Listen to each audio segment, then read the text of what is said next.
এইবার সত্যিই আমার গল্প শেষ। কিন্তু আমি আরও কিছু গুরুত্বপূর্ণ বিষয় নিয়ে কথা বলতে চাই। আমার এই অভিজ্ঞতার পর আমি অনেক কিছু শিখেছি। প্রথমত, আমি শিখেছি যে মানসিক স্বাস্থ্য শারীরিক স্বাস্থ্যের মতোই গুরুত্বপূর্ণ। আমরা শরীর খারাপ হলে ডাক্তার দেখাই, কিন্তু মন খারাপ হলে লুকিয়ে রাখি। এটা ভুল। আমার এই সমস্যাটা অনেক দিন ধরে তৈরি হয়েছিল। রবীন্দ্রের সাথে সম্পর্কের দূরত্ব, একাকিত্ব, অবহেলা এসব মিলে আমার মানসিক অবস্থার অবনতি হয়েছিল। কিন্তু আমি নিজেই বুঝতে পারিনি যে আমার সাহায্য দরকার। আমি ভেবেছিলাম এগুলো স্বাভাবিক। মনোবিদ আমাকে বলেছিলেন, মিতালি, আপনার যে মানসিক অবস্থা হয়েছিল সেটা ইমোশনাল ডিপ্রিভেশন বলে। যখন একজন মানুষ দীর্ঘদিন ভালোবাসা আর যত্ন থেকে বঞ্চিত থাকে, তখন এমন হয়। এর লক্ষণগুলো কি? আমি জিজ্ঞেস করেছিলাম। প্রথমত, রোগী অন্য কোথাও ভালোবাসা খোঁজে। সেটা ভুল জায়গাতেও হতে পারে। দ্বিতীয়ত, কল্পনা আর বাস্তবতার মধ্যে তফাৎ বুঝতে পারে না। তৃতীয়ত, নিজের কাজকে সঠিক মনে করে কি। আমি বুঝতে পেরেছিলাম আমার সব লক্ষণই ছিল। কিন্তু ডাক্তার, আমি কেন বুঝতে পারলাম না যে আমি ভুল করছি? কারণ আপনার মন তখন সেভাবে কাজ করছিল না। মানসিক চাপ আর হতাশা থেকে মস্তিষ্কের যে অংশ সঠিক ভুল বিচার করে সেটা ঠিকভাবে কাজ করছিল না। এই ব্যাখ্যা শুনে আমি অনেক কিছু বুঝতে পেরেছিলাম। ডাক্তার আমাকে আরও বলেছিলেন, এই ধরনের সমস্যা শুধু আপনার নয়, অনেক নারীরই হয়। বিশেষ করে যারা ঘরে থাকেন, সামাজিক মিথস্ক্রিয়া কম, স্বামীর কাছে যত্ন পান না। তাহলে এর প্রতিকার কি? প্রতিকার হল সম্পর্কের উন্নতি, সামাজিক কার্যকলাপে অংশগ্রহণ, নিজের জন্য সময় বের করা, আর প্রয়োজনে পেশাদার সাহায্য নেওয়া। আমি এই সব পরামর্শ মেনে চলেছি। আর তার ফলাফল খুবই ভালো। এখন আমি অন্য নারীদেরও সাহায্য করি। বিশেষ করে যারা আমার মতো সমস্যায় ভুগছেন। আমাদের এলাকায় একটা মহিলা সংগঠন আছে। সেখানে আমি নিয়মিত যাই। অন্য মহিলাদের সাথে গল্প করি। তাদের সমস্যার কথা শুনি। সম্ভব হলে পরামর্শ দিই। দিদি, আপনি কিভাবে এত ধৈর্য রাখেন? আমার মন সবসময় খারাপ থাকে, একজন তরুণী আমাকে বলেছিল। বোন, ধৈর্য একদিনে আসে না। আমিও অনেক কষ্ট করে শিখেছি। কিন্তু আমার স্বামী আমার কথা শোনে না। আমাকে সময় দেয় না। তুমি কি তার সাথে সরাসরি কথা বলেছ? তোমার অনুভূতির কথা বলেছ? না, লজ্জা লাগে। এই লজ্জাটাই তো সমস্যা। স্বামী স্ত্রীর মধ্যে লজ্জা থাকবে কেন? খোলামেলা কথা বলতে হবে। এভাবে আমি তাদের বোঝানোর চেষ্টা করি। কিছুদিন পর সেই মেয়েটি আবার এসেছিল। সে বলল, দিদি, আপনার পরামর্শ মতো আমি স্বামীর সাথে কথা বলেছি। সে বুঝতে পেরেছে। এখন আমার অনেক যত্ন নেয়। এই ধরনের সফলতার গল্প শুনে আমার মন ভালো হয়ে যায়। আমি এখন একটা অনলাইন গ্রুপও চালাই। সেখানে বিভিন্ন বয়সের নারীরা তাদের সমস্যা শেয়ার করেন। আমরা একসাথে সমাধানের চেষ্টা করি। গত সপ্তাহে একজন মহিলা লিখেছিলেন, আমার বয়স 40। স্বামী আমাকে আর ভালোবাসে না। আমি কি করব? আমি তাকে উত্তর দিয়েছিলাম, আপু, প্রথমে নিজেকে প্রশ্ন করুন, আপনি কি স্বামীকে ভালোবাসেন? যদি হ্যাঁ, তাহলে তার সাথে কথা বলুন। যদি না, তাহলে ভাবুন কেন এই সম্পর্কে আছেন। এই ধরনের আলোচনার মাধ্যমে আমরা একে অপরকে সাহায্য করি। আমি দেখেছি অনেক নারী তাদের সমস্যা লুকিয়ে রাখেন। মনে করেন এগুলো বলার মতো কিছু নয়। কিন্তু সমস্যা লুকিয়ে রাখলে সেটা আরও বড় হয়। তাই খোলামেলা আলোচনা জরুরি। আমি নিজের অভিজ্ঞতা শেয়ার করি। অবশ্য আমি সেই মানসিক কল্পনার বিস্তারিত বলি না। শুধু বলি যে আমার মানসিক সমস্যা হয়েছিল আর কিভাবে সেটার সমাধান হয়েছে। আমিও একসময় খুব কষ্টে ছিলাম, আমি বলি। কিন্তু সঠিক পথ খুঁজে পেয়ে এখন সুখী। আমার কথা শুনে অনেকে উৎসাহিত হন। এখন আমি একটা বই লিখছি। বইটার নাম নারীর মানসিক স্বাস্থ্য। এতে আমি আমার অভিজ্ঞতা আর অন্যদের গল্প লিখছি। অবশ্য সেখানে আমি আমার সেই মানসিক কল্পনার কথা বিস্তারিত লিখব না। কারণ সেটা পড়ে অন্যরা ভুল বুঝতে পারে। আমি লিখব কিভাবে মানসিক সমস্যা চিনতে হয়, কিভাবে সাহায্য নিতে হয়, কিভাবে পারিবারিক সম্পর্ক উন্নত করতে হয়। বইটা প্রকাশ হলে আশা করি অনেকের উপকার হবে। আমার এই সব কাজ করতে রবীন্দ্র আমাকে খুব সাহায্য করে। মিতালি, তুমি খুব ভালো কাজ করছ। অনেকের উপকার হচ্ছে কি সে বলে। তুমি আমাকে সাহায্য না করলে এটা সম্ভব হতো না। আমি তো শুধু তোমার পাশে আছি। কাজটা তুমিই করছ। রবীন্দ্র এখন আমার সব কাজে সাহায্য করে। আমার অনলাইন গ্রুপের কাজেও সাহায্য করে। কখনো কখনো পুরুষদের দৃষ্টিভঙ্গি থেকে পরামর্শ দেয়া। আমাদের বাড়িতে এখন প্রায় অতিথি আসেন। কেউ পরামর্শের জন্য, কেউ শুধু গল্প করতে। নিশা বলে, মা, তুমি এখন একজন সেলিব্রিটি হয়ে গেছ। কেন? সবাই তোমার কাছে আসে। তুমি সবার সমস্যার সমাধান করো। আমি হাসি।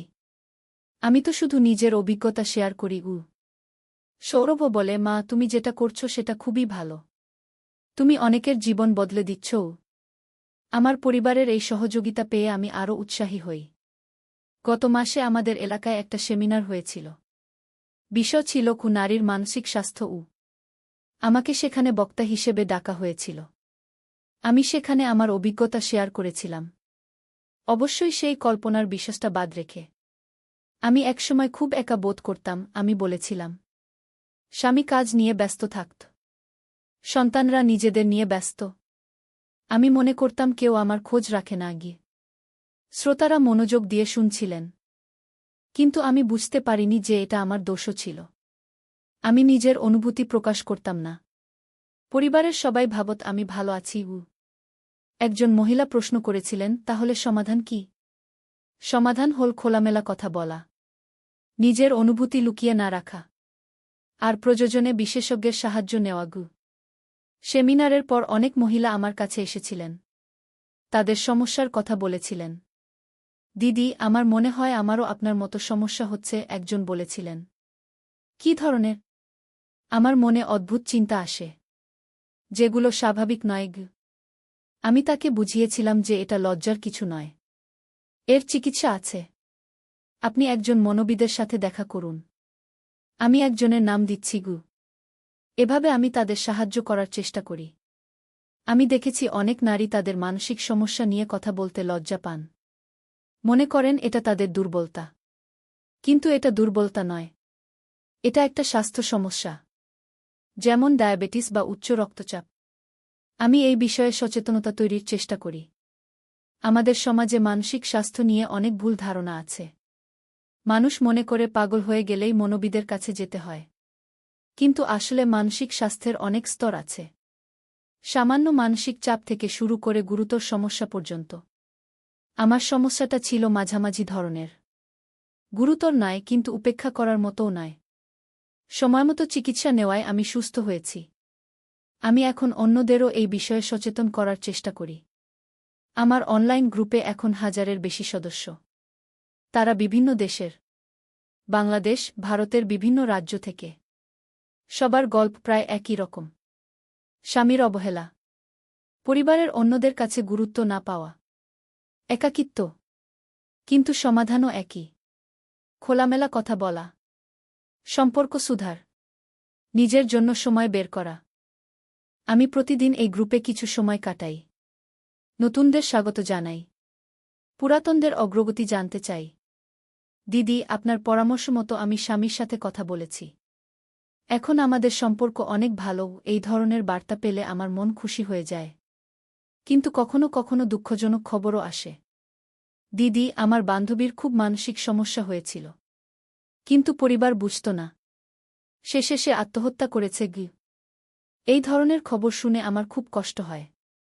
আমি ভাবি, যদি তার পরিবার বুঝত তাহলে হয়তো সে বেঁচে থাকত।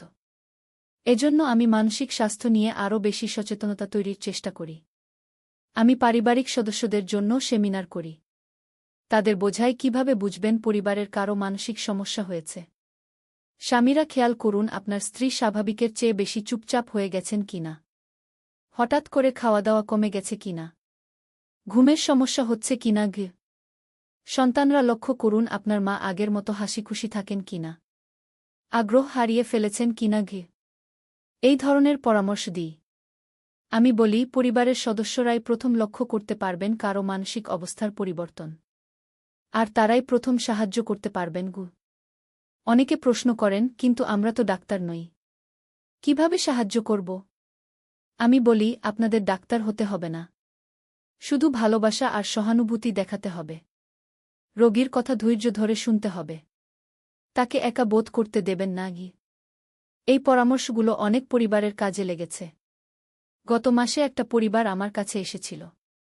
তাদের মেয়ের বিয়ের পর মানসিক সমস্যা হয়েছিল। দিদি, আমাদের মেয়ে বিয়ের পর থেকে খুব চুপচাপ হয়ে গেছে। কিছু খায় না, কথা বলে না। আমি তাদের বললাম, মেয়েটার সাথে ভালোবাসা দিয়ে কথা বলুন, তার সমস্যা বোঝার চেষ্টা করুন। পরে জানলাম মেয়েটার শ্বশুরবাড়িতে অভিযোজনের সমস্যা হয়েছিল। সে একা বোধ করছিল। পরিবারের লোকজন তার সাথে সময় কাটাল, তার কথা শুনল। ধীরে ধীরে সে সুস্থ হয়ে উঠল। দিদি, আপনার পরামর্শে আমাদের মেয়ে এখন ঠিক আছে কি তারা পরে আমাকে জানিয়েছিল। এই ধরনের সফলতার গল্প আমাকে আরও কাজ করতে উৎসাহিত করে। আমি এখন বিভিন্ন স্কুল কলেজেও সেমিনার করি। তরুণ-তরুণীদের মানসিক স্বাস্থ্য নিয়ে সচেতন করি। তোমাদের বয়সে অনেক চাপ থাকে, আমি তাদের বলি। পড়াশোনার চাপ, ক্যারিয়ারের চাপ, পরিবারের প্রত্যাশার চাপ। কিন্তু এই চাপ সামলানোর উপায় আছে। সবার আগে নিজের যত্ন নিতে হবে। আমি তাদের শেখাই কিভাবে স্ট্রেস ম্যানেজ করতে হয়, কিভাবে পজিটিভ থাকতে হয়।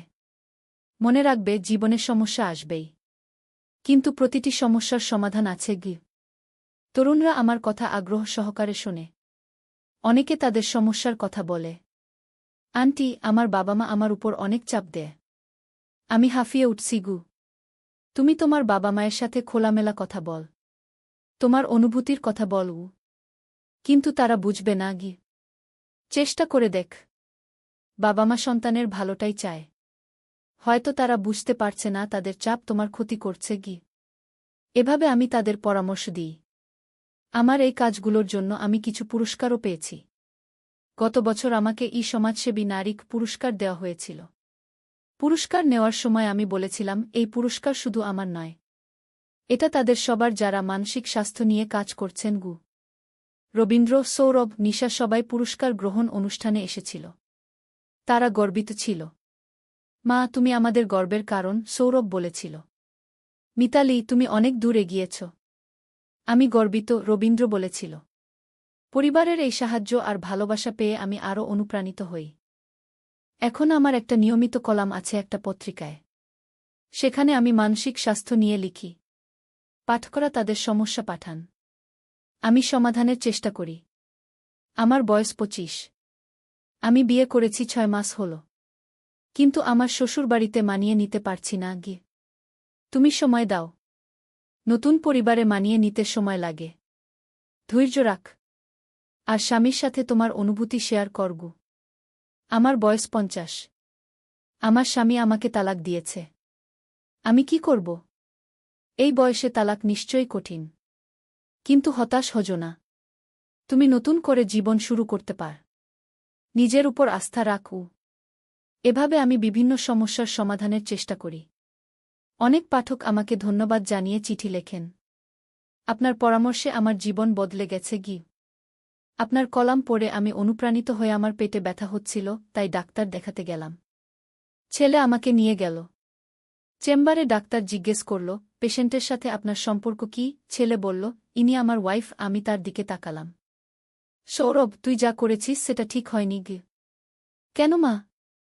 আমি তো শুধু তোমাকে ভালোবাসার প্রকাশ করেছি। এভাবে ভালোবাসার প্রকাশ করা যায় না। তাহলে কিভাবে করা যায়? তুমিই বলো। আমি কিছু বলতে পারলাম না। দিনটা কেটে গেল অস্বস্তিতে। সন্ধ্যায় নিশা বাসায় এল। মা, আজ তুমি খুব চুপচাপ আছ। কি হয়েছে? নিশা জিজ্ঞেস করল। কিছু না, আমি বললাম। রাতে খাওয়ার সময় সৌরভ বলল, মা, আজ আমি তোমার জন্য বিশেষ পায়েস বানিয়েছি।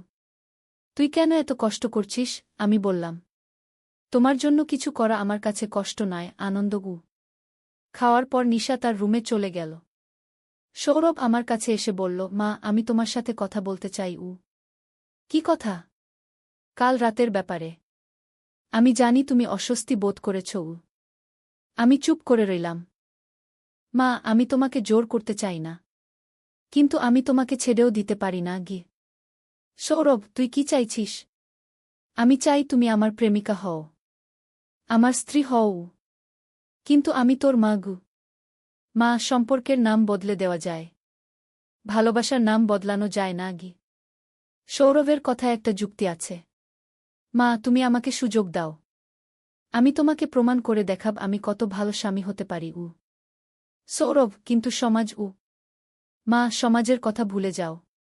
শুধু আমাদের কথা ভাবো। আমি গভীরভাবে ভাবতে লাগলাম। মা, তুমি যদি আমাকে একবার চান্স দাও, আমি গ্যারান্টি দিচ্ছি তুমি খুশি থাকবে। সৌরভ, আমি বলতে যাচ্ছিলাম। মা, তুমি রাজি আছো? সৌরভের চোখে আসার আলো। আমি তার দিকে তাকালাম। এই ছেলেটি সত্যিই আমাকে ভালোবাসে। সৌরভ, আমি একটা শর্তে রাজি। কি শর্ত? তুমি যা বলবে আমি তাই মানব। আমাদের এই সম্পর্কের কথা কেউ জানতে পারবে না। এটা থাকবে আমাদের মধ্যেই। অবশ্যই মা। আমি কাউকে বলবো না। আর তুই নিশার যত্ন নিবি। সে যেন কোনো অসুবিধায় না পড়ে। হ্যাঁ মা। আমি নিশার দেখভাল করব। আমি গভীর নিঃশ্বাস ফেললাম। তাহলে ঠিক আছে আমি বলে ফেললাম। সৌরভ খুশিতে আমাকে জড়িয়ে ধরল। মা, তুমি আমাকে পৃথিবীর সবচেয়ে খুশি মানুষ বানিয়ে দিলে। তার আলিঙ্গনে আমিও একটা খুশি অনুভব করলাম। কিন্তু সৌরভ, আমরা এটা ধীরে ধীরে করব। হঠাৎ করে সব কিছু বদলে ফেলা যাবে না। হ্যাঁ মা, আমি বুঝতে পারছি। আমি ধৈর্য রাখব।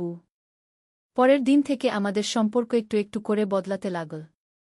সৌরভ আগের চেয়েও বেশি যত্ন নিতে লাগল। আর আমি তার ভালোবাসা গ্রহণ করতে লাগলাম। একদিন সৌরভ আমাকে একটা গোলাপ ফুল দিল। এটা কিসের জন্য? আমি জিজ্ঞেস করলাম। আমার প্রেমিকার জন্য। সৌরভ হাসল। আমি ফুলটা নিয়ে নিলাম। সৌরভ, তুই আমাকে প্রেমিকা বলিস না। এখনও আমি তোর মা। ঠিক আছে, কিন্তু মনে মনে তো তুমি আমার প্রেমিকা। আমি হাসলাম। সেদিন রাতে সৌরভ আবার আমার রুমে এল। মা, আমি কি আজ তোমার পাশে শুতে পারি? আমি রাজি হলাম। এবার সৌরভ আমার খুব কাছে শুয়ে পড়ল। মা, আমি কি তোমাকে আদর করতে পারি? কিরকম আদর? তোমার মাথায় হাত বুলিয়ে দিতে পারি? পারিস? সৌরভ আমার মাথায় আলতো করে হাত বুলিয়ে দিল। খুব ভালো লাগছিল। মা, তোমার চুল কত সুন্দর। তুই এসব কি বলছিস? আমি তোমার সৌন্দর্যের কথা বলছি। তুমি খুব সুন্দর। আমি লজ্জা পেলাম।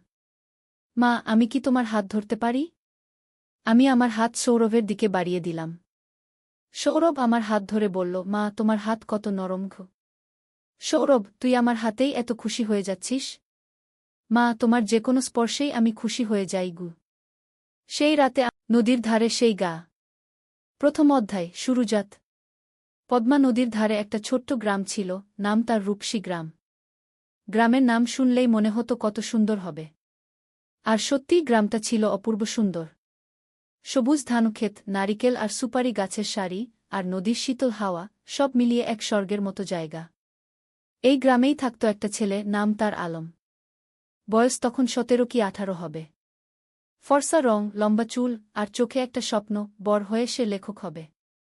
প্রতিদিন সন্ধ্যায় নদীর ধারে বসে সে লিখত তার ডায়েরিতে। কখনো কবিতা, কখনো গল্প, কখনো শুধু মনের কথা।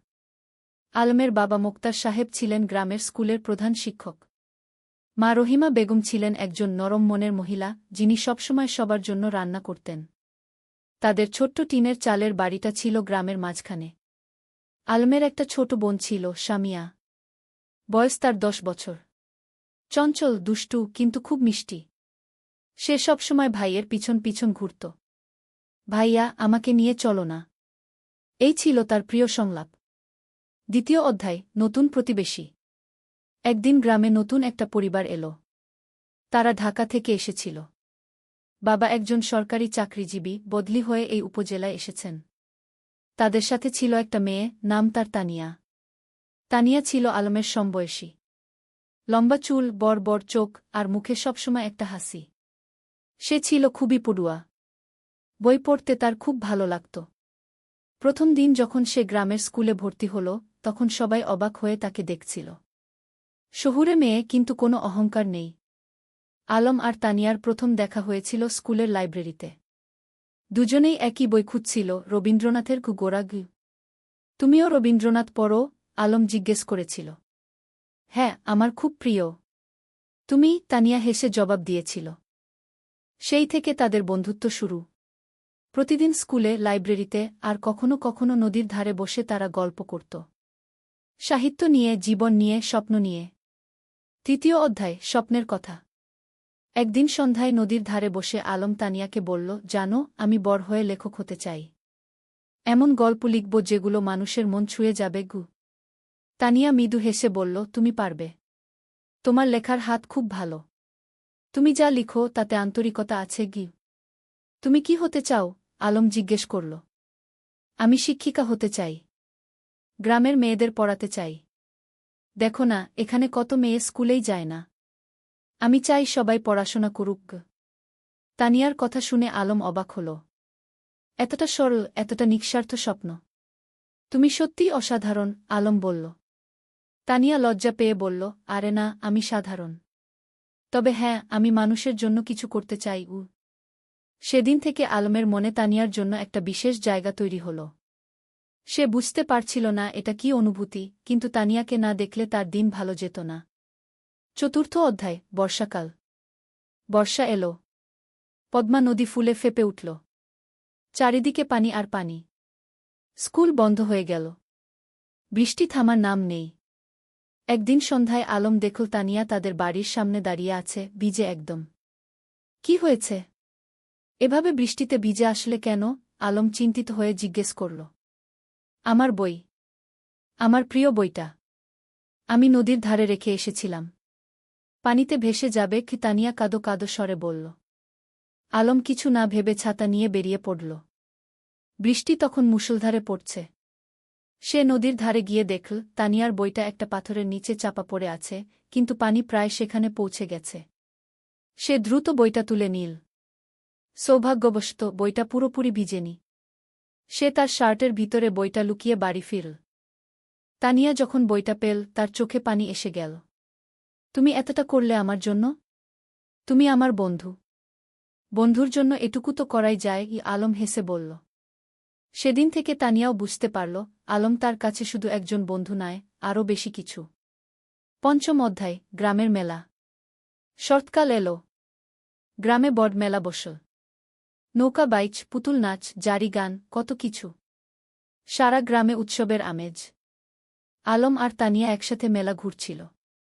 স্বামীয়াও ছিল তাদের সাথে। সে দুষ্টুমি করে বলল, ভাইজা, তানিয়া আপু তোমার বউ হবে? আলম আর তানিয়া দুজনেই লজ্জা পেয়ে গেল। আলম স্বামীয়াকে বকা দিল, কিন্তু মনে মনে সে ভাবছিল, সত্যিই তো, তানিয়াকে ছাড়া তার জীবন অসম্পূর্ণ মনে হয়। মেলায় একটা পুতুলের দোকানে তানিয়া একটা সুন্দর পুতুল দেখে মুগ্ধ হয়ে গেল। কিন্তু দাম শুনে হতাশ হল, 50 টাকা। তার কাছে এত টাকা ছিল না। আলম চুপি চুপি পুতুলটা কিনে নিল। মেলা শেষে যখন বাড়ি ফিরছিল, তখন সে তানিয়াকে পুতুলটা দিল। এটা তুমি আমার জন্য? তানিয়া অবাক হয়ে বলল। তুমি যেটা চেয়েছিলে সেটা তোমার হওয়া উচিত কি? আলম মৃদু হেসে বলল। তানিয়া পুতুলটা বুকে জড়িয়ে ধরল। ধন্যবাদ, আলম। তুমি সত্যিই খুব ভালো। সেদিন রাতে আলম তার ডায়েরিতে লিখল, আজ আমি বুঝেছি ভালোবাসা কাকে বলে। যাকে দেখলে বুক ভরে যায়, যার জন্য নিজের সবকিছু দিয়ে দিতে ইচ্ছা করে, সেই তো ভালোবাসা। ষষ্ঠ অধ্যায়, সংকট। কিন্তু জীবন তো সবসময় সুখের থাকে না। একদিন আলমের বাবা হঠাৎ অসুস্থ হয়ে পড়লেন। ডাক্তার বলল তাকে ঢাকায় নিয়ে যেতে হবে ভালো চিকিৎসার জন্য। আলম দুশ্চিন্তায় পড়ে গেল। ঢাকায় যেতে হলে অনেক টাকা লাগবে। তাদের পরিবার তো সচ্ছল নয়। তানিয়া যখন এ খবর পেল, সে তার বাবাকে বলল। তানিয়ার বাবা একজন ভালো মানুষ ছিলেন। তিনি আলমের বাবার চিকিৎসার জন্য টাকা দিতে রাজি হলেন। না না, এভাবে আমরা নিতে পারব না, মোক্তার সাহেব বললেন। আপনি আমার মেয়ের শিক্ষকের বাবা। আমার দায়িত্ব আপনার সেবা করা, তানিয়ার বাবা বললেন। শেষ পর্যন্ত আলমের বাবাকে ঢাকায় নিয়ে যাওয়া হল। আলম আর তার মা তার সাথে গেল। স্বামিয়া থেকে গেল গ্রামে তানিয়াদের বাড়িতে। ঢাকায় থাকতে হল প্রায় 1 মাস। সেই 1 মাস আলম প্রতিদিন তানিয়াকে চিঠি লিখত। মোবাইল ফোন তো তখন সবার ছিল না। চিঠি ছিল যোগাযোগের মাধ্যম। তানিয়াও প্রতিদিন চিঠির অপেক্ষায় থাকত। আলমের চিঠি পড়ে সে বুঝতে পারত আলম কতটা কষ্টে আছে, কতটা দুশ্চিন্তায় আছে। সে নিজেও আলমের জন্য দোয়া করত। সপ্তম অধ্যায়, ফিরে আসা। অবশেষে মোক্তার সাহেব সুস্থ হয়ে উঠলেন। ডাক্তার বললেন এখন তিনি বাড়ি যেতে পারবেন। কিন্তু সতর্ক থাকতে হবে। যেদিন আলম গ্রামে ফিরল সেদিন পুরো গ্রাম খুশিতে আত্মহারা।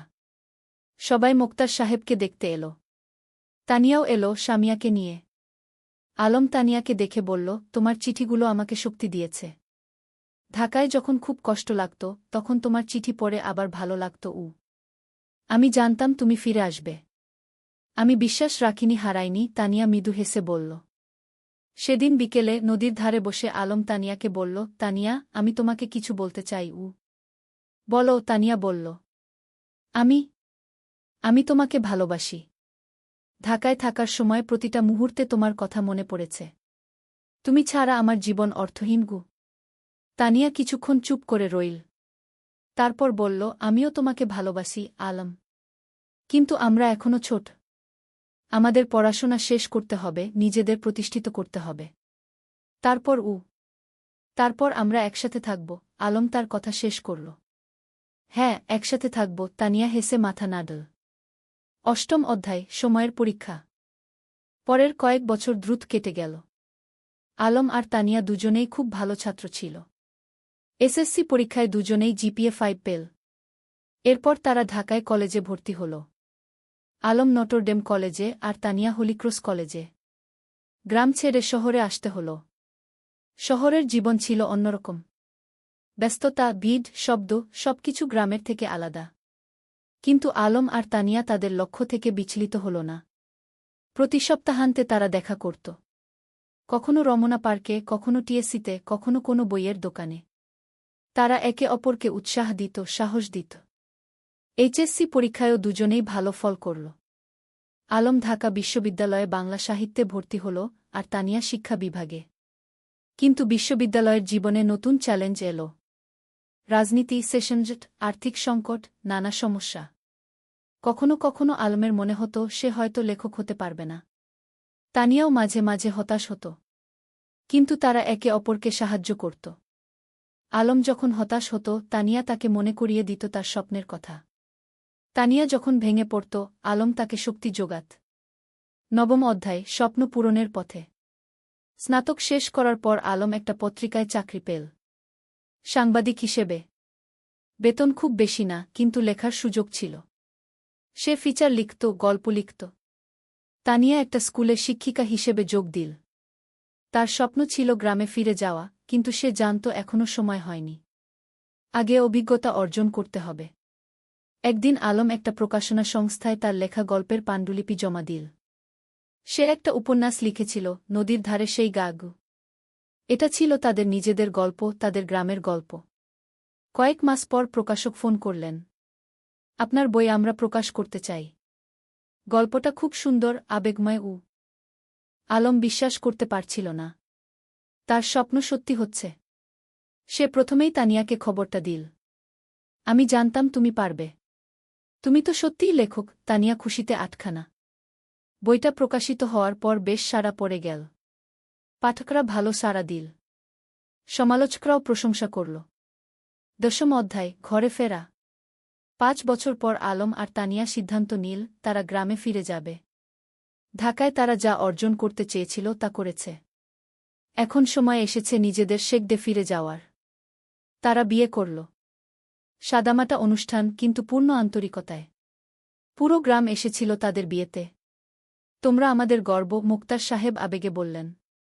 বিয়ের পর তারা গ্রামেই থেকে গেল। আলম লেখালেখি চালিয়ে গেল। সে গ্রামের গল্প লিখত, সাধারণ মানুষের গল্প। তার বই পরপর সফল হতে লাগল। তানিয়া গ্রামে একটা স্কুল খুল। বিনামূল্যে গরিব মেয়েদের পড়াতে লাগল। সে তার স্বপ্ন পূরণ করছিল। একাদশ অধ্যায়, নতুন প্রজন্ম। 3 বছর পর তাদের একটা মেয়ে হল। নাম রাখল রূপা। ছোট্ট, ফুটফুটে, ঠিক যেন তানিয়ার মতো। রূপা বড় হতে লাগল গ্রামের মুক্ত পরিবেশে। নদীর ধারে খেলা, মাঠে দৌড়ানো, গাছে চড়া, সবকিছু। আলম তাকে গল্প শোনাত, তানিয়া তাকে পড়াত। একদিন রূপা জিজ্ঞেস করল, বাবা, তুমি আর মা কিভাবে পরিচিত হলে? আলম হেসে বলল, সেটা একটা লম্বা গল্প মা। একদিন তোমাকে পুরো গল্প শোনাবগু। এখন শোনাও না, রূপা জেদ করল। আলম তানিয়ার দিকে তাকাল। তানিয়া হেসে মাথা নাড়ল। ঠিক আছে। শোনো তাহলে। অনেক বছর আগে এই নদীর ধারে দুটো ছেলে মেয়ে পরিচিত হয়েছিল। দাদ শ্রদ্ধায় পূর্ণতা। বছর কেটে গেল। আলমের বই এখন দেশজুড়ে জনপ্রিয়। সে একজন প্রতিষ্ঠিত লেখক। কিন্তু খ্যাতি তাকে বদলায়নি। সে এখনও সেই সরল বিনলি আলম। তানিয়ার স্কুল এখন বড় হয়েছে। শত শত মেয়ে সেখানে পড়ছে। অনেকে এখন কলেজে, বিশ্ববিদ্যালয়ে। তানিয়া তাদের সবার কাছে একজন আদর্শ। একদিন সন্ধ্যায় নদীর ধারে বসে আলম তানিয়াকে বলল, তুমি জানো, এই জায়গাটাই আমার সবচেয়ে প্রিয়। এখানেই আমরা প্রথম একসাথে বসেছিলাম, স্বপ্নের কথা বলেছিলাম। আর এখন সেই স্বপ্ন পূরণ হয়েছে, তানিয়া বলল। শুধু পূরণই না, আরও বেশি কিছু পেয়েছি। তোমাকে পেয়েছি, রূপাকে পেয়েছি, এই সুন্দর জীবনটা পেয়েছি। রূপা তখন দৌড়ে এসে তাদের কোলে বসল। বাবা, আমি বড় হয়ে তোমার মতো লেখক হব। আলম হেসে মেয়ের মাথায় হাত বুলিয়ে দিল। তুমি যা হতে চাও তাই হবে মা। আমরা তোমার পাশে আছি। সূর্য তখন অস্ত যাচ্ছে নদীর ওপারে। লাল কমলা আকাশ, নদীর শীতল বাতাস, আর পরিবারের উষ্ণতা, এর চেয়ে সুন্দর আর কি হতে পারে? ত্রয়োদশ অধ্যায়, গ্রামের উন্নয়ন। আলম আর তানিয়া শুধু নিজেদের নিয়েই ব্যস্ত ছিল না, তারা পুরো গ্রামের উন্নয়ন নিয়ে ভাবত। আলম তার লেখালেখি থেকে যা আয় করত, তার একটা অংশ গ্রামের উন্নয়নে ব্যয় করত। তারা গ্রামে একটা লাইব্রেরি খুলল। হাজার হাজার বই নিয়ে। গ্রামের যে কেউ এসে বই পড়তে পারত। ছোট ছেলেমেয়েরা বিকেলে এসে বই পড়ত, গল্প শুনত। জ্ঞানী শক্তি, আলম সবসময় বলত, আমরা যদি আমাদের নতুন প্রজন্মকে শিক্ষিত করতে পারি, তাহলে গ্রাম এমনিতেই উন্নত হবে। তানিয়া তার স্কুলে শুধু পড়াশোনাই শেখাত না, জীবন দক্ষতাও শেখাত। মেয়েদের শেখাত কিভাবে আত্মবিশ্বাসী হতে হয়, কিভাবে নিজের মতামত প্রকাশ করতে হয়, কিভাবে স্বাবলম্বী হতে হয়। শিক্ষা মানে শুধু বই পড়া নয়, তানিয়া বলত। শিক্ষা মানে জীবনকে বুঝতে শেখা, মানুষ হয়ে ওঠা। গ্রামের মানুষ তাদের এই প্রচেষ্টায় খুব খুশি ছিল। যারা আগে মেয়েদের স্কুলে পাঠাতে চাইত না, তারাও এখন পাঠাতে শুরু করেছে। একদিন গ্রামের প্রবীণ হাজী সাহেব আলমকে বললেন, বাবা, তোমরা আমাদের গ্রামের জন্য যা করছ, সেটা আল্লাহ কবুল করুন। তোমরা না থাকলে আমাদের গ্রাম এখনও অন্ধকারেই থাকত। আলম বিনয়ের সাথে বলল, চাচা, আমরা তো এই গ্রামেরই সন্তান। আমাদের দায়িত্ব এই গ্রামের সেবা করা। চতুর্দশ অধ্যায়, বাধা আর সংগ্রাম। কিন্তু জীবন তো সবসময় মসৃণ পথে চলে না। একদিন গ্রামে একটা বড় সমস্যা দেখা দিল। পদ্মা নদীর ভাঙন শুরু হল। প্রতিদিন নদী গ্রামের জমি গিলে খাচ্ছে। অনেক পরিবার তাদের বাড়িঘর হারাচ্ছে। ফসলের জমি নদীতে তলিয়ে যাচ্ছে। মানুষ আতঙ্কিত। আলম আর তানিয়া বসে থাকল না। তারা একটা সভা ডাকল। পুরো গ্রামের মানুষ এলো। আমরা যদি একসাথে কাজ করি, তাহলে আমরা নদীর ভাঙন রোধ করতে পারব, আলম বলল। আমাদের সরকারের কাছে দরখাস্ত দিতে হবে, আমাদের নিজেদেরও কিছু পদক্ষেপ নিতে হবে। তারা একটা কমিটি গঠন করল। জেলা প্রশাসকের কাছে দরখাস্ত দিল। সংবাদপত্রে লিখল। আলম তার লেখনীর মাধ্যমে এই সমস্যা তুলে ধরল সারা দেশে। কয়েক মাসের সংগ্রামের পর সরকার নড়েচড়ে বসল। নদীর তীরে বাঁধ নির্মাণের কাজ শুরু হল। ধীরে ধীরে ভাঙন থামল। গ্রামের মানুষ স্বস্তির নিঃশ্বাস ফেল। তোমরা আমাদের গ্রামকে বাঁচিয়েছ, একজন বৃদ্ধ আলমকে আশীর্বাদ করলেন। আমরা সবাই মিলে বাঁচিয়েছি, আলম বলল। এটা সবার প্রচেষ্টার ফল। পঞ্চদশ অধ্যায়, রূপার স্বপ্ন। রূপা এখন 10 বছরের। খুব মেধাবী মেয়ে। স্কুলে সব সময় প্রথম হয়। কিন্তু শুধু পড়াশোনায় নয়, সে খেলাধুলায়, গানেও ভালো। একদিন রূপা তার বাবা-মাকে বলল, আমি ডাক্তার হতে চাই। গ্রামের মানুষদের সেবা করব। আলম আর তানিয়া খুশি হল। তাদের মেয়ে অন্যের সেবা করতে চায়, এর চেয়ে বড় গর্বের আর কি হতে পারে? তুমি যা হতে চাও, আমরা তোমাকে সাহায্য করব, তানিয়া বলল। কিন্তু রূপার একটা শর্ত ছিল। আমি ঢাকায় না, গ্রামেই থাকব। এখানেই পড়ব, এখানেই ডাক্তারি করব। আলম হেসে বলল, কেন মা? ঢাকায় তো ভালো সুযোগ পাবে। বাবা, তুমি আর মা যেমন গ্রামে ফিরে এসেছ, আমিও তাই চাই। গ্রামের মানুষদের সবচেয়ে বেশি সাহায্যের দরকার। এই কথা শুনে আলমের চোখে পানি এসে গেল। তার মেয়ে তার আদর্শকে ধারণ করছে। রূপা খুব পরিশ্রমী ছিল। প্রতিদিন ভোরে উঠে পড়াশোনা করত। মায়ের স্কুলে ছোটদের পড়াতে সাহায্য করত। বাবার লেখার কাজেও হাত লাগাত। রূপা, তুমি এত কাজ করো, ক্লান্ত হয়ে যাও না? তানিয়া একদিন জিজ্ঞেস করল। না মা, আমি যখন মানুষের উপকার করি তখন আমার ভালো লাগে। ক্লান্তি লাগে না, রূপা হেসে জবাব দিল। শ্রদ্ধায় পুরস্কার। আলমের লেখালেখি এখন দেশের সীমা পেরিয়ে গেছে। তার বই অনুবাদ হয়েছে বিভিন্ন ভাষা। বিদেশেও পাঠক তৈরি হয়েছে। একদিন একটা খবর এলো, আলম জাতীয় সাহিত্য পুরস্কার পেতে যাচ্ছে। এটা দেশের সর্বোচ্চ সাহিত্য পুরস্কার। পুরো গ্রাম আনন্দে উদ্বেলিত। আমাদের আলম জাতীয় পুরস্কার পাবে, সবাই গর্ব করে বলতে লাগল। পুরস্কার দেওয়ার অনুষ্ঠান হল ঢাকায়। প্রধানমন্ত্রী নিজে পুরস্কার তুলে দিলেন আলমের হাতে। আপনার লেখা আমাদের গ্রামবাংলার প্রকৃত চিত্র তুলে ধরে, প্রধানমন্ত্রী বললেন। আপনি দেশের গর্ব। আলম বিনয়ের সাথে পুরস্কার নিল। তার মনে পড়ল সেই দিনগুলোর কথা, যখন সে নদীর ধারে বসে স্বপ্ন দেখত লেখক হওয়ার। পুরস্কার পাওয়ার পর আলম একটা বক্তৃতা দিল। এই পুরস্কার শুধু আমার একার নয়। এটা আমার স্ত্রী তানিয়ার, আমার মেয়ে রূপার, আমার গ্রামের সব মানুষের। তারা আমাকে অনুপ্রাণিত করেছে, সাহস দিয়েছে। তানিয়ার চোখে খুশির অশ্রু। তার স্বামী এত বড় সম্মান পেল, কিন্তু তবুও সে নিজের কৃতিত্ব সবার সাথে ভাগ করে নিচ্ছে। সপ্তদশ অধ্যায়, তানিয়ার স্বীকৃতি। আলমের পুরস্কার পাওয়ার 1 বছর পর তানিয়াও একটা সম্মান পেল। সরকার তাকে সেরা শিক্ষক পুরস্কার দিল। তার স্কুল থেকে যে মেয়েরা বের হয়ে গেছে তারা এখন বিভিন্ন ক্ষেত্রে প্রতিষ্ঠিত। কেউ ডাক্তার, কেউ ইঞ্জিনিয়ার, কেউ শিক্ষক, কেউ উদ্যোক্তা। পুরস্কার নেওয়ার সময় তানিয়া বলল, আমি শুধু বীজ বপন করেছি। এই মেয়েরাই আমার আসল পুরস্কার। তারা নিজেদের প্রতিষ্ঠিত করেছে, সমাজে অবদান রাখছে। তার স্কুলের একজন প্রাক্তন ছাত্রী, যে এখন একজন সফল ব্যবসায়ী, মঞ্চে উঠে এসে বলল, ম্যাডাম না থাকলে আমি আজ এখানে থাকতাম না। তিনি আমাকে শুধু পড়াশোনাই শেখাননি, আত্মবিশ্বাস শিখিয়েছেন। রূপা তখন মঞ্চের নিচে বসে মায়ের দিকে তাকিয়েছিল, গর্বিত চোখে। আমার মা সত্যিই সেরা, সে মনে মনে বলল। অষ্টাদশ অধ্যায়, সময়ের প্রবাহ। আরও কয়েক বছর কেটে গেল।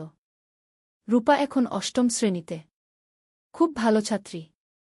তার স্বপ্ন ডাক্তার হওয়ার, সেই স্বপ্ন এখনও অটুট। আলম এখনও লিখে যাচ্ছে। তার নতুন একটা উপন্যাস বের হল, জোছনা রাতের স্বপ্ন। এটাও বেশ জনপ্রিয় হল। তানিয়ার স্কুল এখন অনেক বড়। 300 জন ছাত্রী, 10 জন শিক্ষক, একটা পূর্ণাঙ্গ শিক্ষা প্রতিষ্ঠান। গ্রামটাও অনেক বদলে গেছে। এখন পাকা রাস্তা, বিদ্যুৎ, স্বাস্থ্যকেন্দ্র, সবকিছু আছে। কিন্তু গ্রামের আত্মা, সেই সারল্য, সেই ভালোবাসা, সেটা আছে অক্ষুণ্ণ। একদিন সন্ধ্যায় পুরো পরিবার নদীর ধারে বসেছিল। আলম, তানিয়া, রূপা আর শামিয়া। শামিয়া এখন বিবাহিত, তার একটা ছেলে আছে।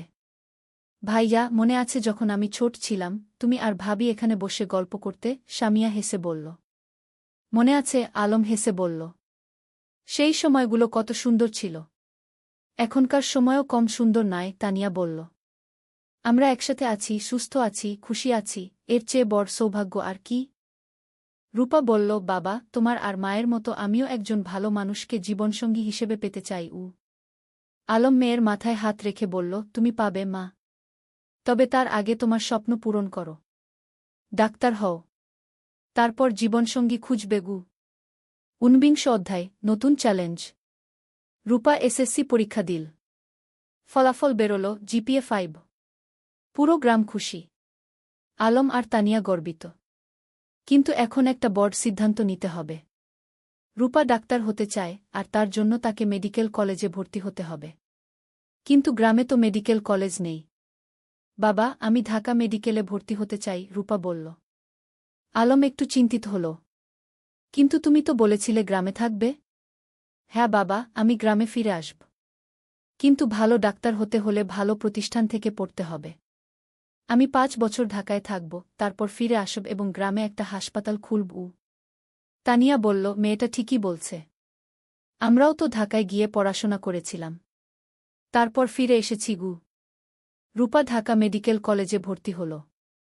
প্রথম দিকে গ্রাম ছেড়ে যেতে খুব কষ্ট হচ্ছিল, কিন্তু সে জানত এটা তার লক্ষ্যের জন্য প্রয়োজন। আলম আর তানিয়া প্রতি মাসে ঢাকায় যেত মেয়েকে দেখতে। রূপা ফোনে প্রতিদিন কথা বলত। বিংশ অধ্যায় পরিবারের বন্ধন। 5 বছর খুব দ্রুত কেটে গেল। রূপা ডাক্তার হয়ে গেল। এমবিবিএস পাস করল ভালো ফলসহ। এখন তার সামনে অনেক সুযোগ। ঢাকার বড় বড় হাসপাতাল তাকে চাকরির অফার দিচ্ছে। কিন্তু রূপার লক্ষ্য অন্য। বাবা, আমি গ্রামে ফিরে আসছি, রূপা ফোনে বলল। তুমি নিশ্চিত? ঢাকায় তো অনেক ভালো সুযোগ, আলম বলল। বাবা, আমার স্বপ্ন তো ঢাকায় বড় ডাক্তার হওয়া নয়। আমার স্বপ্ন গ্রামের মানুষের সেবা করা। রূপা গ্রামে ফিরে এলো। গ্রামের মানুষ তাকে মাথায় করে নিয়ে এলো। আমাদের নিজের ডাক্তার। সে একটা ছোট ক্লিনিক খুল। বিনামূল্যে গরিব মানুষদের চিকিৎসা দিতে লাগল। যাদের সামর্থ্য আছে তারা দিত। যাদের নেই তাদের কাছ থেকে কিছু নিত না। তুমি কিভাবে চালাবে এভাবে? আলম একদিন জিজ্ঞেস করল। বাবা, তুমি তো লেখক হয়েছ মানুষের সেবা করার জন্য, মা শিক্ষিকা হয়েছে সেবার জন্য। আমিও তাই। টাকা পয়সা পরে দেখা যাবে। আলম মেয়েকে জড়িয়ে ধরল। তুমি আমাদের গর্ব। 1 অধ্যায় নতুন সঙ্গী। রূপা যখন ক্লিনিকে ব্যস্ত তখন একদিন একজন তরুণ ডাক্তার এলো। তার নাম ফাহিম। সে ঢাকা থেকে এসেছে গ্রামাঞ্চলে স্বেচ্ছাসেবা করতে। ফাহিম আর রূপা একসাথে কাজ করতে লাগল। দুজনেই একই স্বপ্ন দেখে, গ্রামের মানুষের সেবা করা। ধীরে ধীরে তাদের মধ্যে বন্ধুত্ব হল। তারপর সেই বন্ধুত্ব ভালোবাসায় রূপান্তরিত হল। একদিন ফাহিম আলমের কাছে এলো। চাচা, আমি রূপাকে বিয়ে করতে চাই। আলম হেসে বলল, তুমি কি রূপাকে জিজ্ঞেস করেছ? হ্যাঁ, সে রাজি। ফাহিম লজ্জা পেয়ে বলল। তানিয়া খুশিতে আটখানা। আমার মেয়ে একজন ভালো মানুষ পেয়েছে। রূপা আর ফাহিমের বিয়ে হল। সাদামাটা কিন্তু আন্তরিক অনুষ্ঠান। পুরো গ্রাম এসেছিল। বিয়ের পর তারা দুজন মিলে ক্লিনিক চালাতে লাগল। তারা স্বপ্ন দেখে গ্রামে একটা বড় হাসপাতাল করার। 2 অধ্যায় 3 প্রজন্ম। 2 বছর পর রূপার একটা ছেলে হল। নাম রাখল আয়ান। আলম আর তানিয়া দাদা-দাদি হল। দেখো আমাদের নাতি, আলম আবেগে বলল। তানিয়া শিশুটিকে কোলে নিয়ে বলল, এই শিশু আমাদের ভবিষ্যৎ। এর জন্যই তো আমরা এত কাজ করছি। এখন বাড়িতে 3 প্রজন্ম। আলমতানিয়া, রূপা, ফাহিম আর ছোট্ট আয়ান। প্রতিদিন সন্ধ্যায় তারা একসাথে বসে। আলম গল্প বলে, তানিয়া গান শোনায়, রূপা দিনের কাজের গল্প বলে। একদিন আয়ান যখন একটু বড় হল সে জিজ্ঞেস করল, দাদু তুমি কি করো? আলম হেসে বলল, আমি গল্প লিখি, নাতুগু। আমাকে একটা গল্প বলো না? ঠিক আছে, শোনো তাহলে। অনেক বছর আগে এই নদীর ধারে কে। আর এভাবেই চলতে থাকে জীবনের গল্প প্রজন্ম থেকে প্রজন্মে। 23 অধ্যায় উত্তরাধিকার। আলম এখন 60 পেরিয়ে গেছে। চুলদাড়ি পেকে গেছে। কিন্তু লেখার হাত এখনও অক্ষুণ্ণ। সে এখনও প্রতিদিন লেখে। তানিয়াও এখন অবসর নিয়েছে স্কুল থেকে। কিন্তু মাঝে মাঝে যায় ছাত্রীদের সাথে দেখা করতে। একদিন আয়ান, যে এখন 5 বছরের, দাদুকে জিজ্ঞেস করল, দাদু তুমি কত বই লিখেছ? প্রায় 20টা, আলম বলল। আমিও বড় হয়ে লেখক হব, আয়ান বলল। রূপা হেসে বলল, তুমি যা হতে চাও তাই হবে। আলম নাতিকে কোলে নিয়ে বলল, লেখক হওয়া মানে শুধু বই লেখা নয় বাবা। লেখক হওয়া মানে মানুষের কথা বলা, সত্য বলা, ভালোবাসা ছড়িয়ে দেওয়া। আমি সব করব, আয়ান উৎসাহিত হয়ে বলল। তানিয়া নাতিকে আদর করে বলল, তুমি করবে, আমরা জানি। 24 অধ্যায় গ্রামের হাসপাতাল। রূপা আর ফাহিমের স্বপ্ন ছিল গ্রামে একটা বড় হাসপাতাল খোলার। তারা কয়েক বছর ধরে টাকা জমিয়ে রাখছিল। আলমও তার রয়্যালটির একটা অংশ দিয়েছিল। অবশেষে সেই দিন এলো। তারা একটা 3তলা হাসপাতাল তৈরি করল। নাম দিল রূপসী হাসপাতাল। উদ্বোধনের দিন পুরো জেলা থেকে মানুষ এলো। স্বাস্থ্যমন্ত্রী নিজে এসে উদ্বোধন করলেন। এই হাসপাতাল শুধু একটা স্বাস্থ্যসেবা কেন্দ্র নয়, মন্ত্রী বললেন। এটা একটা স্বপ্নের বাস্তবায়ন। ডা রূপা আর ডা ফাহিম যা করেছেন সেটা অনুকরণীয়। হাসপাতালে 10টা বেড, অপারেশন থিয়েটার, ল্যাবরেটরি, সবকিছু আছে। আর সবচেয়ে বড় কথা, গরিবদের জন্য বিনামূল্যে চিকিৎসার ব্যবস্থা। আলম গর্বে বুক ফুলিয়ে বলল, আমার মেয়ে যা করেছে আমি কলম দিয়ে তা করতে পারিনি। তুমি কলম দিয়ে মানুষের মন ছুঁয়েছ, আমি হাত দিয়ে মানুষের শরীর সারাচ্ছি। দুটোই সমান গুরুত্বপূর্ণ, রূপা বলল। 25 অধ্যায় প্রত্যাবর্তন। একদিন গ্রামে একটা আশ্চর্য ঘটনা ঘটল। যে ছেলেটা ৩০ বছর আগে গ্রাম ছেড়ে আমেরিকায় গিয়েছিল সে ফিরে এল। তার নাম জামিল। সে আমেরিকায় একজন সফল ব্যবসায়ী। কিন্তু বয়স হয়েছে, এখন শেখদে ফিরতে চায়। জামিল আলমের সাথে দেখা করতে এল। আমি তোমার বই পড়েছি আমেরিকায় বসে। সেই বই পড়ে আমার গ্রামের কথা মনে পড়ে গেল। তাই ফিরে এলাম। স্বাগতম, আলম হাসি মুখে বলল। জামিল বলল, আমি এই গ্রামের জন্য কিছু করতে চাই। তুমি কি পরামর্শ দাও? আলম ভাবল একটু। তারপর বলল, গ্রামে একটা কারিগরি প্রশিক্ষণ কেন্দ্র খোলো। যুবকদের হাতে কলমে কাজ শেখাও। তাহলে তারা চাকরি পাবে, স্বাবলম্বী হবে। জামিল খুশি হল। চমৎকার আইডিয়া। কয়েক মাসের মধ্যে একটা কারিগরি প্রশিক্ষণ কেন্দ্র খোলা হল। সেখানে ছেলেমেয়েরা কম্পিউটার, ইলেকট্রনিক্স, সেলাই, রান্না, নানা বিষয়ে প্রশিক্ষণ পেতে লাগল। এভাবে একে একে গ্রামে নতুন নতুন সুবিধা যুক্ত হতে লাগল। কেউ ফিরে এসে স্কুলে দান করল, কেউ রাস্তা বানিয়ে দিল, কেউ মসজিদ মন্দির সংস্কার করল। আলম দেখছিল আর ভাবছিল, একজন মানুষ যদি ভালো কাজ শুরু করে তাহলে সেটা অন্যদেরও অনুপ্রাণিত করে। কি ২৬ অধ্যায়, পরবর্তী প্রজন্ম। আয়ান এখন ১০ বছরের। খুব মেধাবী ছেলে। সে দাদুর কাছে বসে গল্প শোনে, দাদির কাছে থেকে জীবনের পাঠ নেয়। একদিন স্কুলে একটা রচনা প্রতিযোগিতা হল। বিষয় ছিল আমার স্বপ্নের বাংলাদেশ। আয়ান লিখল, আমার স্বপ্নের বাংলাদেশে সবাই শিক্ষিত হবে। কেউ অসুস্থ হলে চিকিৎসা পাবে। কেউ গরিব থাকবে না। সবাই একসাথে মিলেমিশে থাকবে। আমার দাদু বলেন, স্বপ্ন দেখতে হয় বড়, তারপর সেই স্বপ্ন পূরণের জন্য কাজ করতে হয়। আয়ান প্রথম হল। পুরস্কার পেল। আলম নাতির রচনা পড়ে চোখ ভিজিয়ে ফেল। আমাদের শিক্ষা বৃথা যায়নি। নতুন প্রজন্ম ঠিক পথে আছে। ২৭ অধ্যায়, জীবনের সন্ধ্যা। আলম এখন ৬৫ পেরিয়ে গেছে। শরীর একটু দুর্বল হয়ে এসেছে। কিন্তু মন এখনও তরুণ। একদিন ডাক্তার বলল, তার হার্টে সমস্যা আছে। বিশ্রাম নিতে হবে। রূপা খুব চিন্তিত। বাবা, তুমি এখন আর এত কাজ করবে না। বিশ্রাম নাও। কিন্তু আলম কি থেমে থাকার মানুষ? সে এখনও লেখে, মানুষের সাথে দেখা করে, গ্রামের উন্নয়নের কাজে যুক্ত থাকে। তানিয়া বলল, তুমি একটু শান্ত হও। আমরা এত কাজ করেছি, এখন পরের প্রজন্মকে দায়িত্ব দাও। তুমি ঠিক বলছ, আলম মেনে নিল। কিন্তু আমার একটা শেষ ইচ্ছা আছে। কি? তানিয়া জিজ্ঞেস করল। আমি আমাদের জীবনের গল্পটা লিখতে চাই। একটা আত্মজীবনী। যাতে পরের প্রজন্ম জানতে পারে আমরা কিভাবে স্বপ্ন দেখেছিলাম, কিভাবে সেই স্বপ্ন পূরণ করেছিলাম। তুমি লেখো, তানিয়া হেসে বলল। আমি তোমাকে সাহায্য করব। ২৮ অধ্যায়, শেষ বই। পরের ৬ মাস আলম লিখল তার জীবনের গল্প। নদীর ধারে সেই গা, একটি জীবন কথা কি নাম দিল। বইটাই ছিল তাদের প্রথম দেখা, প্রথম প্রেম, সংগ্রাম, সফলতা, ব্যর্থতা, সবকিছু। বই প্রকাশিত হওয়ার পর দেশজুড়ে সাড়া পড়ে গেল। মানুষ পড়ল আর অনুপ্রাণিত হল। একজন পাঠক চিঠি লিখল, আপনার বই পড়ে আমি বুঝেছি স্বপ্ন দেখা আর তা পূরণ করা সম্ভব। আমিও এখন আমার গ্রামে ফিরে যাব, কিছু করব।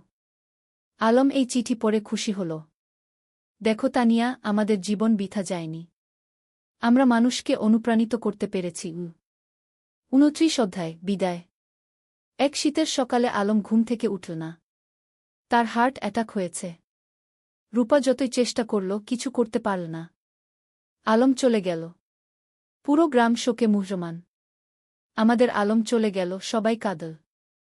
তানিয়া কান্নায় ভেঙে পড়ল। তুমি আমাকে একা ফেলে চলে গেলে। রূপা মাকে সান্ত্বনা দিল। মা, বাবা চলে যায়নি। তার লেখায় সে বেঁচে আছে। তার কাজে সে বেঁচে আছে। আমাদের মধ্যে সে বেঁচে আছে। আলমের জানাজায় হাজার হাজার মানুষ এল। তাকে সমাহিত করা হল গ্রামের কবরস্থানে, নদীর পাশে, যেখানে সে জীবনের অনেকটা সময় কাটিয়েছে। ৩০ অধ্যায়, উত্তরাধিকার, শেষ অধ্যায়। আলমের মৃত্যুর পর তানিয়া ভেঙে পড়েনি। সে আরও শক্ত হয়েছে। আলম চলে গেছে, কিন্তু তার স্বপ্ন চলে যায়নি। আমাকে সেই স্বপ্ন বাঁচিয়ে রাখতে হবে। সে গ্রামের লাইব্রেরিটাকে কি আলম স্মৃতি লাইব্রেরিকে নাম দিল। সেখানে আলমের সব বই রাখা হল। রূপা হাসপাতালে আরও বেশি মনোযোগী হল। বাবা চাইতেন আমি মানুষের সেবা করি। আমি তাই করব। ফাহিম তার পাশে থেকে সাহায্য করল। আয়ান, যে এখন 15 বছরের, দাদুর মতো লিখতে শুরু করল। সে গল্প লেখে, কবিতা লেখে। একদিন আয়ান তানিয়াকে তার লেখা একটা গল্প দেখাল। গল্পের নাম দাদুর স্বপ্ন। তানিয়া পড়ল। চোখে পানি এলো। তোমার দাদু বেঁচে আছে তোমার মধ্যে গি। বছরের পর বছর কেটে গেল। গ্রামটা আরও উন্নত হল। কিন্তু আলমকে কেউ ভুলল না। প্রতি বছর তার জন্মদিনে গ্রামে একটা সাহিত্য উৎসব হয়। তরুণ লেখকরা আসে, তাদের লেখা পড়ে। তানিয়া এখন 80 পেরিয়ে গেছে। কিন্তু এখনও প্রতিদিন স্কুলে যায়। ছাত্রীদের দেখে আসে। একদিন এক তরুণী তানিয়াকে জিজ্ঞেস করল, ম্যাডাম, আপনার আর আলম স্যারের গল্পটা কি সত্যি? তানিয়া হেসে বলল, হ্যাঁ, প্রতিটা শব্দ সত্যি। আমরা স্বপ্ন দেখেছিলাম, আর সেই স্বপ্ন পূরণ করেছিলাম। আমিও কি পারব? তরুণী জিজ্ঞেস করল। অবশ্যই পারবে, তানিয়া দৃঢ়তার সাথে বলল। শুধু স্বপ্ন দেখো, তারপর সেই স্বপ্ন পূরণের জন্য কাজ করো। আর কখনো হাল ছেড়ো না। সেদিন সন্ধ্যায় নদীর ধারে বসে তানিয়া আকাশের দিকে তাকাল।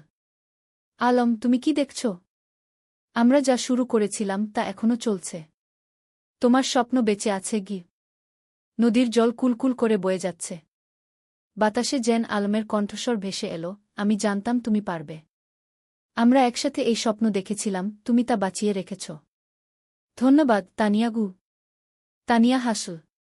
চোখে পানি, কিন্তু মুখে হাসি। ধন্যবাদ তোমাকে, আলম।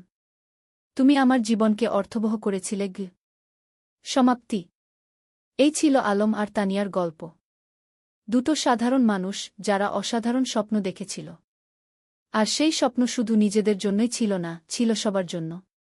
আজও রূপসী গ্রামে যদি যাও, দেখবে আলম স্মৃতি লাইব্রেরি, তানিয়া বালিকা বিদ্যালয়, রূপসী হাসপাতাল, সবকিছু দাঁড়িয়ে আছে। এগুলো শুধু ভবন নয়, এগুলো স্বপ্নের বাস্তবায়ন। আর নদীর ধারে, যেখানে একদিন দুটো তরুণী বসে স্বপ্ন দেখেছিল, সেখানে এখন একটা ফলক লাগানো আছে। তাতে লেখা, যেখানে স্বপ্ন শুরু হয়েছিল। আলম ও তানিয়া, দুই স্বপ্নদ্রষ্টা, দুই সেবক, যারা প্রমাণ করেছেন, স্বপ্ন দেখলে এবং কাজ করলে সবকিছুই সম্ভব। শিক্ষা, জীবনে স্বপ্ন দেখো বড়, তারপর সেই স্বপ্ন পূরণের জন্য নিরলসভাবে কাজ করো। নিজের জন্য নয়, সবার জন্য কিছু করার চেষ্টা করো। তাহলেই জীবন সার্থক হবে।